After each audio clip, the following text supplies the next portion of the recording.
Hello students, a very warm welcome to all of you. आज की class में हम बात करेंगे डिस्चार्ज ऑफ कॉन्ट्रैक्ट के बारे में। ठीक है, डिस्चार्ज ऑफ कॉन्ट्रैक्ट का आपका जो सेक्शन है वो आता है 37 से लेके 67 के बीच में। मतलब कि इंडियन कॉन्ट्रैक्ट एक्ट के सेक्शन 37 से लेके 67 तक हम किसकी बात करेंगे? डिस्चार्ज ऑफ कॉन्ट्रैक्ट की बात करेंगे। तो सबसे पहले समझते हैं कि मीनिंग क्या होता है, मतलब कि डिस्चार्ज ऑफ कॉन्ट्रैक्ट का मतलब क्या होता है। तो a contract is said to be discharge, terminated or dissolved when the rights and obligations created by a contract to end. क्या बोला गया है आपसे? जब भी कोई कॉन्ट्रैक्ट डिस्चार्ज कर दिया जाता है, मतलब कि टर्मिनेट हो जाता है, डिसॉल्व हो जाता है, तो हम उसे क्या कहते हैं? डिस्चार्ज ऑफ कॉन्ट्रैक्ट कहते हैं। नॉर्मल लैंग्वेज में बात करते हैं। क्या कहने का मतलब है, जैसे कि आपने किसी पर्सन के साथ कोई कॉन्ट्रैक्ट किया है, ठीक है, कोई कॉन्ट्रैक्ट आपने साइन किया। अब क्या हुआ, उसके राइट्स एंड ऑब्लिगेशंस, मतलब कि क्या काम करना था, उसके बदले आपको क्या मिलने वाला था, जब हम ये सारी चीज़ें कैंसिल कर देते हैं, मतलब कि पूरी तरह से आपके कॉन्ट्रैक्ट को ख़त्म कर दिया जाता है, तो उसी को हम क्या कहते हैं? डिस्चार्ज ऑफ कॉन्ट्रैक्ट कहते हैं। मतलब कि आपका कॉन्ट्रैक्ट कैंसिल कर दिया गया है, ख़त्म कर दिया गया है। ठीक है, in simple words, a contract is said to be discharged when it ceases to exist and operate and there remains no obligation to perform under it. ठीक है, क्या बोला गया है कि जब भी किसी पर्सन का कॉन्ट्रैक्ट या जब भी किसी पार्टी का कॉन्ट्रैक्ट डिस्चार्ज हो जाता है, मतलब कि कैंसिल कर दिया जाता है, तो उस टाइम पे वो कॉन्ट्रैक्ट एग्जिस्ट नहीं करता और उससे रिलेटेड जितने भी ऑपरेशंस हैं, मतलब कि जो भी हमें काम करना था, या मान लीजिए हमें 10 तारीख तक कोई सामान देना था, तो इस तरीके के सभी कॉन्ट्रैक्ट क्या हो जाते हैं? ख़त्म हो जाते हैं, टर्मिनेट हो जाते हैं। ठीक है, अब बात आती है आपके मोड ऑफ डिस्चार्ज, मतलब कि अब जो कॉन्ट्रैक्ट को हम कैंसिल कर रहे हैं, ख़त्म कर रहे हैं, तो कितने तरीक़ों से कॉन्ट्रैक्ट ख़त्म किया जा सकता है? मोड्स क्या हैं? सबसे पहला आता है डिस्चार्ज बाय परफॉर्मेंस। ठीक है, इसके बारे में सेक्शन 37 से 61 में बताया गया है। दूसरा आता है डिस्चार्ज बाय कंसेंट, ये 61 से लेके 63 तक चलता है। वहीं पे फिर आता है डिस्चार्ज बाय इम्पॉसिबिलिटी, ये आपको सेक्शन 56 में बताया गया है। उसके बाद आता है discharge by lapse of time, then आता है discharge by operation of law, and last आता है discharge by breach of contract. ठीक है, इन सब के बारे में हम क्या करेंगे? डिटेल स्टडी करेंगे। ठीक, एक बार ओवरव्यू ले लेते हैं। सबसे पहले आता है डिस्चार्ज बाय परफॉर्मेंस, मतलब कि पार्टीज़ के द्वारा जो परफॉर्मेंस की गई है, जो काम किया गया है, उस आधार पे हम इसे क्या कर देते हैं? डिस्चार्ज कर देते हैं, मतलब कि कॉन्ट्रैक्ट को ख़त्म कर देते हैं। दूसरा आता है डिस्चार्ज बाय कंसेंट, मतलब कि जितनी भी पार्टीज़ थी वो सारी पार्टी अपनी आपसी सहमति से कॉन्ट्रैक्ट को क्या कर देती हैं? कैंसिल कर देती हैं। Discharge by impossibility, discharge by impossibility का मतलब होता है कि जब भी कोई कॉन्ट्रैक्ट इम्पॉसिबल हो जाता है, मतलब कि उस एक्टिविटी को अब हम परफॉर्म नहीं कर सकते, तो उस केस में क्या होता है? डिस्चार्ज बाय इम्पॉसिबिलिटी होता है। नेक्स्ट है आपका discharge by lapse of time. मान लीजिए आपने किसी कॉन्ट्रैक्ट को करने के लिए 3 दिन का समय दिया था और वो काम 3 दिन में परफॉर्म नहीं हो पाया, तो उस टाइम पे उसे क्या कहते हैं? Discharge by lapse of time.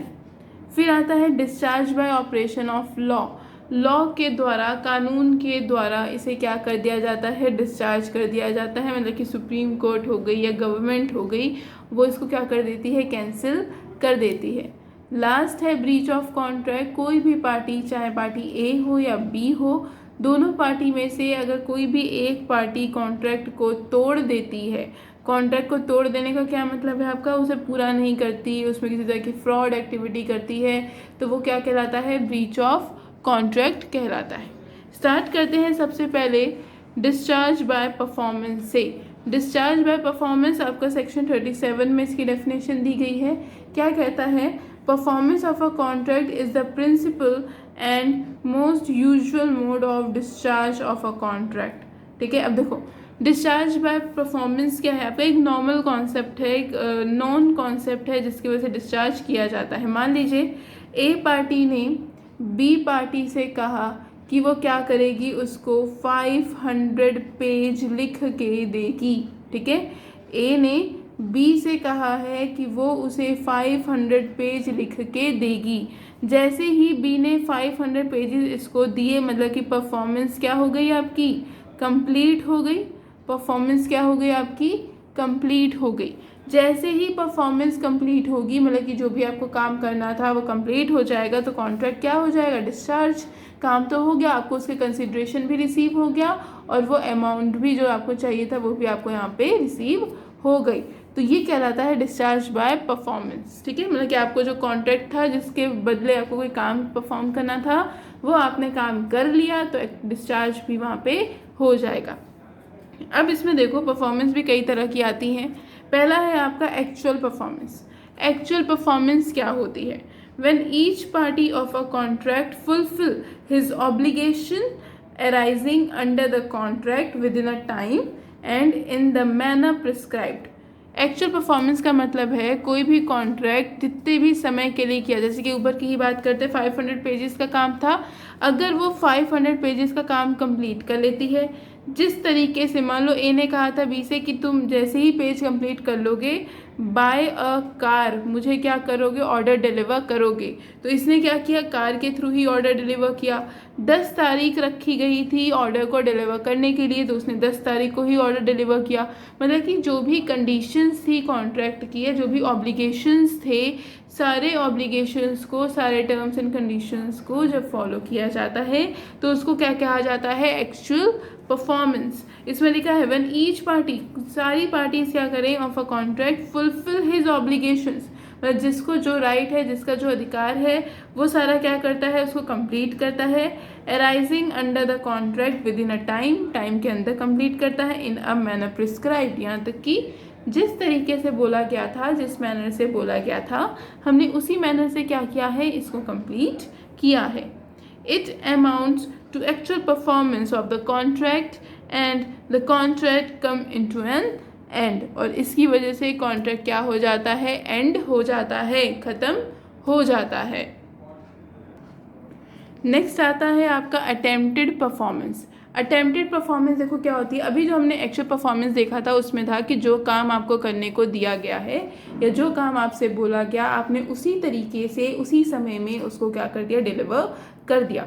Attempted performance क्या होती है कि आपको कहा कुछ और गया था और आपने किसी अदर तरीके से काम को क्या कर दिया है, परफॉर्म कर दिया है। इसमें कहा है when the promisor offer to perform his obligation under the contract but is unable to do so because the promisee does not accept the performance, it is called attempted performance। मान लीजिए ए ने same कुछ point है आपका B को कहा है कि वो क्या करे, 500 पेजेस क्या करे, उसको सेंड करे। ठीक है, 500 पेजेस क्या किए जाएं, उसको सेंड किए जाएं। ये किसने बोला था, ए ने बी से बोला था। ठीक है, लेकिन उसने कोई मैनर डिस्क्राइब नहीं किया था, या मान लीजिए उसने कहा था कि बाय अ कार ही तुम मुझे क्या करना, डिलीवर करना, लेकिन बी ने क्या किया, 500 पेजेस को क्या किया, बाय अ ट्रेन डिलीवर कर दिया। ठीक है, मतलब कि जो मेथड आपको प्रिस्क्राइब्ड किया गया था आपने उस मेथड में काम नहीं किया। या फिर ये कहा जाए कि 500 पेजेस थे कि आपको कलर्ड प्रिंट आउट करना है, लेकिन बी ने क्या किया, कलर्ड प्रिंट की जगह उसे ब्लैक एंड वाइट में प्रिंट कर दिया, ब्लैक एंड वाइट में प्रिंट कर दिया, जिससे कि क्या होगा, अब ए उसको एक्सेप्ट नहीं करेगा। क्यों, क्योंकि उसने तो कलर्ड में प्रिंट आउट बोला था, लेकिन बी ने क्या कर दिया, ब्लैक एंड वाइट में प्रिंट आउट कर दिया। ठीक है, ये क्या कहलाती है, अटेम्प्टेड परफॉर्मेंस कहलाती है। मतलब कि बी के द्वारा जो काम किया गया है वो अटेम्प्टेड परफॉर्मेंस है, क्योंकि उसे ए ने एक्सेप्ट नहीं किया। जैसे ही ए उसे एक्सेप्ट कर लेता, ये परफॉर्मेंस आपकी एक्चुअल परफॉर्मेंस में कन्वर्ट हो जाती। ठीक है, पॉइंट नंबर 2 हमने यहाँ पे किसके बारे में बात कर ली, डिस्चार्ज बाय परफॉर्मेंस की बात कर ली कि काम करने से किस तरह से कॉन्ट्रैक्ट कैंसिल होता है या किस तरह से कॉन्ट्रैक्ट ख़त्म होता है। इसके बाद आता है discharge by mutual concern. Mutual concern का क्या मतलब होता है, ये हम पहले भी आपके इस यूनिट 1 में कवर कर चुके हैं। कंसर्न का मतलब होता है इच्छा, और म्यूचुअल कंसर्न का मतलब होता है आपसी सहमति या आपसी इच्छा से जब आप कॉन्ट्रैक्ट को ख़त्म करते हो, मतलब कि पार्टी ए एंड बी दोनों आपस में मिल के क्या करते हैं, एक डिसीज़न लेते हैं और उसके बाद कॉन्ट्रैक्ट को क्या कर देते हैं, कैंसिल कर देते हैं। ये किसके अंदर आएगा आपका, डिस्चार्ज बाय म्यूचुअल कंसर्न। इसके अंदर देखो क्या बोला है, the parties to the contract with their mutual concern can discharge or terminate the existing contract by a fresh or new agreement between them. ठीक है, किसी नए एग्रीमेंट की वजह से उसको कैंसिल कर देते हैं, या जो पुराना एग्रीमेंट था उसी में हम कुछ चेंजेस करके उसे कैंसिल कर देते हैं, या पूरा का पूरा कॉन्ट्रैक्ट ही हम कैंसिल कर देते हैं। ये सारा किस में आता है, डिस्चार्ज बाय म्यूचुअल कंसर्न में आता है। अब देखो डिस्चार्ज बाय म्यूचुअल कंसर्न में कितने पॉइंट कवर किए गए हैं। सबसे पहला एक पॉइंट आता है नोवेशंस का, जो कि सेक्शन 62 में बताया गया है। अब ये नोवेशन क्या होती है, नोवेशन वर्ड का मतलब होता है establishing a new contract in a place for the original contract, मतलब कि जो ओरिजिनल कॉन्ट्रैक्ट था उसको हटा के बिल्कुल ही नया कॉन्ट्रैक्ट शामिल करना। चाहे तो पूरा जैसे मान लीजिए यहाँ पे था ए और बी के बीच में कॉन्ट्रैक्ट था 500 पेजेस को लेकर, ये क्या था आपका ओरिजिनल कॉन्ट्रैक्ट था। अगर इस कॉन्ट्रैक्ट को म्यूचुअल कंसर्न से कैंसिल कर दिया जाए और बोला जाए कि अब आप हमें 500 पेजेस मत दीजिएगा, आप हमें 500 फॉर एग्जांपल पेन दे दीजिएगा। ठीक है, मतलब कि कॉन्ट्रैक्ट क्या कर दिया गया, पूरी तरीके से ही इसमें चेंज कर दिया गया। ये क्या कहलाता है, आपका नोवेशन कहलाता है। अब इसमें चेंज भी कैसा होता है, हो सकता है कि जो ऑब्जेक्ट था वही पूरा का पूरा चेंज हो जाए। ठीक है, या फिर हो सकता है जैसे ए और बी के बीच में डीलिंग हो रही थी, अब ए और सी के बीच में डील होने लगे। ठीक है, मतलब कि हमने क्या किया, पुराने कॉन्ट्रैक्ट को पूरी तरह से ख़त्म करके एक न्यू कॉन्ट्रैक्ट के साथ उसको कन्वर्ट कर दिया। The word novation means establishing a new contract in the place of for the original contract. This new contract can be between the same party or between different parties. ज़रूरी नहीं है कि वो कॉन्ट्रैक्ट सेम पार्टीज के बीच में हो, बल्कि वो डिफरेंट पार्टीज के बीच में भी हो सकता है। एग्जाम्पल्स देखते हैं, एग्जाम्पल समझने की कोशिश करेंगे। A is in debt to B and B to C. By mutual agreement, B's debt to C and B's loan to A are cancelled and C accepts A as his debtor.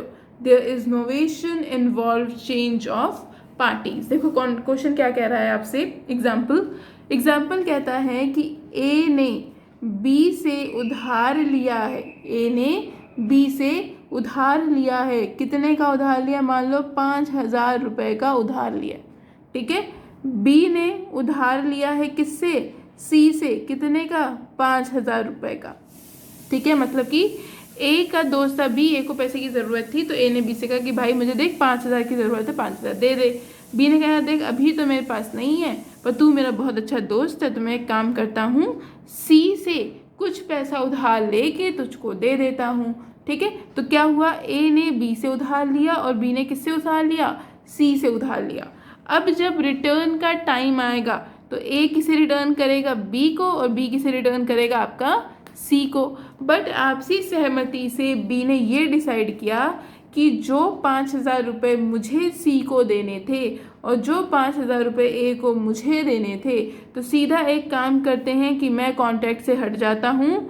अब ए सीधा मुझे देने की बजाय किसको दे दे, सी को पैसा दे दे। ठीक है, मतलब कि अभी जो वो पैसा बी को देता और बी वो पैसा सी को देता, तो मिडल मैन की तरह वर्क करने वाले बी ने सोचा कि हम यहाँ से चले जाते हैं, डायरेक्टली ए सी को पैसे दे देगा। मतलब कि यहाँ पे क्या हुआ है, नोवेशन हुआ है, पूरा का पूरा कॉन्ट्रैक्ट नई पार्टी के साथ साइन कर लिया गया है। जो कॉन्ट्रैक्ट ए और बी के बीच में हुआ था, अब वो किसके बीच में हुआ है, ए और सी के बीच में हुआ है। ये कहलाता है आपका नोवेशन। ठीक है, सेकंड आता है आपका अल्ट्रेशन। अल्ट्रेशन का क्या मतलब होता है आपका, जब हम पूरे कॉन्ट्रैक्ट की कुछ टर्म्स और कंडीशंस को चेंज कर देते हैं तो क्या कहलाता है, आपका अल्ट्रेशन कहलाता है। जैसे कि हम यहाँ पे बात कर रहे थे आपके 5,000 वाली, ठीक है, ए बी और सी के बीच में 5,000 की डील चल रही थी। अगर ये डील चेंज हो जाए कि अब ठीक है मुझे 5,000 रुपये नहीं चाहिए, अब मैं तुमसे 10,000 रुपये लूँगा, ठीक है, अमाउंट चेंज हो गई, ये क्या कहलाता है अल्ट्रेशन। या फिर ये पैसा देने के लिए अगर 2 दिन का समय दिया गया था, अब मैं आपको 5 दिन का समय देती हूँ, तो ये क्या कहलाएगा आपका अल्ट्रेशन। मतलब कि पूरे कॉन्ट्रैक्ट वैसे ही रहता है, सिर्फ कुछ टर्म्स एंड कंडीशंस इसके अंदर चेंज हो जाती हैं। क्या कहा है अल्ट्रेशन में? सेक्शन 62 में अल्ट्रेशन के बारे में बताया गया है। कहता है alteration of a contract means change in one or more of the material terms of a contract. Example, a change in amount of money or change in the rate of interest, date of delivery, etc. ठीक है, मतलब कि अगर parties ही change हो रही थी तो हमने नोवेशन की बात की, लेकिन अगर पार्टी भी वही हो, सिर्फ और सिर्फ पैसा चेंज हो रहा है, मतलब कि हम यहाँ पे मनी की अमाउंट चेंज कर रहे हैं, रेट ऑफ इंटरेस्ट चेंज कर रहे हैं, डिलीवरी की डेट 10 तारीख को चाहिए था, अब हम 20 तारीख को सामान रिसीव करेंगे, तो ये सब क्या है अल्ट्रेशन है, मतलब कि कुछ ना कुछ उसके अंदर चेंजेस किए गए हैं। एग्जाम्पल से समझते हैं इस कॉन्सेप्ट को। एग्जाम्पल कहता है P enters into a contract with Q to supply 1,000 new models of mobile phone at his shop on 23rd January 2022. Later on, both Q and P decided to postpone the date to 18 March 2022. अब देखो क्या हुआ है, P और Q एक contract में आते हैं और P Q से प्रॉमिस करता है कि वो latest models of mobile phone उसकी दुकान पे 23 जनवरी तक पहुंचा देगा। लेकिन फिर कुछ दिनों बाद दोनों आपस में बैठ के सोचते हैं और ये डिसीज़न लेते हैं कि अब देखो हमारे पास अभी इतना तो स्टॉक है, मतलब अभी तो मुझे इतना स्टॉक नहीं चाहिए। तो क्या होता है कि Q P से कहता है और आपसी सहमति होती है कि अब तुम मुझे 23 जनवरी की जगह 18 मार्च को सामान क्या कर देना, डिलीवर कर देना। मतलब कि कॉन्ट्रैक्ट में क्या हुआ है, थोड़ा सा चेंज हुआ है, किसको लेके, डेट ऑफ डिलीवरी को लेके। तो ये क्या कहलाता है आपका अल्ट्रेशन कहलाता है। इसके बाद आता है आपका रिसेशन। रिसेशन क्या होता है, जब दोनों पार्टी आपस में बैठ के आपसी सहमति से क्या करते हैं, पूरा का पूरा कॉन्ट्रैक्ट ही कैंसिल कर देते हैं, ना तो अल्ट्रेशन ना नोवेशन। दोनों पार्टीज ने मिलकर क्या डिसाइड किया कि अब एक काम करते हैं कि हम पूरा का पूरा कॉन्ट्रैक्ट ही कैंसिल कर देते हैं, तो वो क्या कहलाता है आपका रिसेशन कहलाता है। The parties to a contract can mutually decide to cancel the contract between them, ठीक है। देन आता है पॉइंट नंबर डी। नेक्स्ट आता है फोर्थ कहता है रिमीशन। रिमीशन का क्या मतलब होता है कि कई बार आपने सुना होगा कि किसी ए ने, फॉर एग्जांपल ए ने बी से 5,000 रुपये उधार लिए थे, ये भी हमने आगे भी डिस्कस किया था, ठीक है। ए ने बी से कितने का उधार लिया था, 5,000 रुपये का, और कहा था कि मैं 1 मंथ में तुमको रिटर्न कर दूंगा, ठीक है।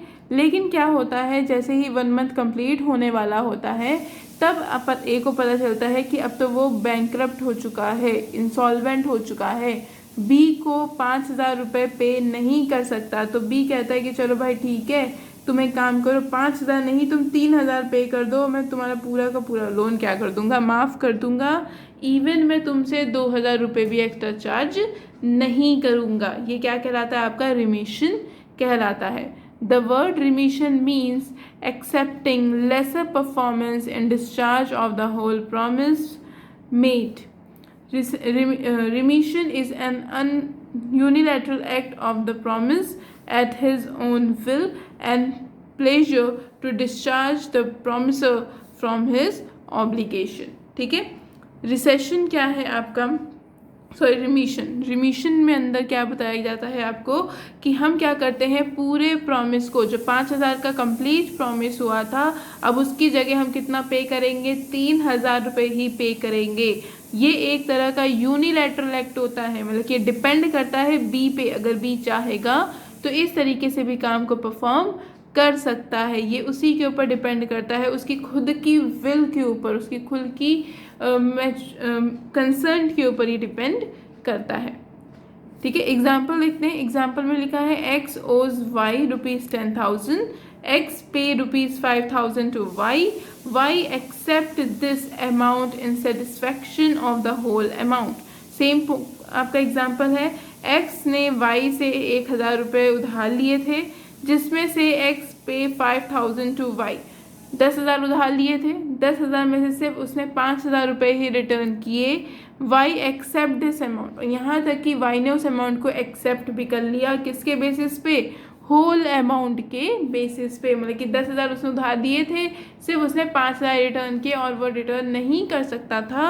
और वाई ने क्या सोचा कि अच्छा चलो ठीक है, इतना मिल रहा है यही रख लेते हैं, तो हमने क्या कर लिया, उसको फुल अमाउंट की तरह रिसीव कर लिया। इसके बाद फिफ्थ आता है आपका वेवर। वेवर्स क्या होते हैं? In this type of method a party to contract release other for certain legal obligation under a contract. ठीक है, इसके अंदर क्या होता है ख़त्म करने के उसमें कि एक पार्टी दूसरी पार्टी को सीधे मना कर देती है कि अभी हमें आपसे कोई कॉन्ट्रैक्ट साइन नहीं करना है और मुझे उसके बेसिस पे कोई परफॉर्मेंस रिसीव नहीं करनी है। वो क्या हो जाता है? आपका वेवर हो जाता है। एग्जाम्पल देखते हैं। A promised to supply B 1000 mobiles, but later B forbid him to do so. A is no longer bound to perform the promise. ठीक है, A ने B से प्रॉमिस किया था कि वो उसको 1000 मोबाइल फ़ोन डिलीवर करेगा, बट B क्या करता है? उसको मना कर देता है, और जिसकी वजह से अब A के ऊपर कोई बाउंडेशन नहीं है कि वो अपने प्रॉमिस को या जो कॉन्ट्रैक्ट हुआ था उसको वो फुलफिल करे। तो क्या कहलाता है? ये आपका वेवर का कॉन्ट्रैक्ट कहलाता है। लास्ट आता है आपका मर्जर। ये अभी हम क्या कर रहे हैं? सेकंड टाइप पढ़ रहे हैं। ठीक है, सेकंड मोड पढ़ रहे हैं। किस चीज़ का? आपका जो हम कॉन्सेप्ट पढ़ रहे थे यहाँ पे कॉन्ट्रैक्ट को ख़त्म करने के लिए, उसका हम क्या कर रहे थे, तरीके की जो बात कर रहे थे उसका हम सेकेंड पार्ट, मतलब कि डिस्चार्ज बाय, जो आपका डिस्चार्ज बाय म्यूचुअल कंसर्न जो आपका टॉपिक था, सेकंड टॉपिक, उसकी हम यहाँ पे डिस्कशन कर रहे हैं। मतलब कि हम इतने तरीक़ों से म्यूचुअल कंसर्न के साथ अपने कॉन्ट्रैक्ट को ख़त्म कर सकते हैं। लास्ट आता है मर्ज, मतलब कि दो कॉन्ट्रैक्ट को हमने क्या कर दिया, आपस में मिक्स ही कर दिया। कहते ठीक है, अलग अलग नहीं करेंगे, तो हमने क्या किया, सारे कॉन्ट्रैक्ट जितने भी थे उस सबको आपस में मर्ज कर दिया। इसमें क्या बोला गया है? Merger means to combine. In this type of mode of discharging a contract, two or more rights are merged into the contract. Example देखते हैं। P hold a house of Q under lease. P ने Q का house hold किया है, मतलब कि rent पे लिया हुआ है, लीज पे। Later on P purchases the house from Q, जिसके बाद क्या होता है, P Q का घर उससे परचेज कर लेता है। ठीक है, ये क्या हुआ आपका, एक मर्जर का कॉन्ट्रैक्ट इसमें हुआ। इसमें आई थिंक किसी तरह का कोई डाउट नहीं होगा। अगर फिर भी कोई डाउट होता है तो आप कमेंट इसमें कर सकते हैं।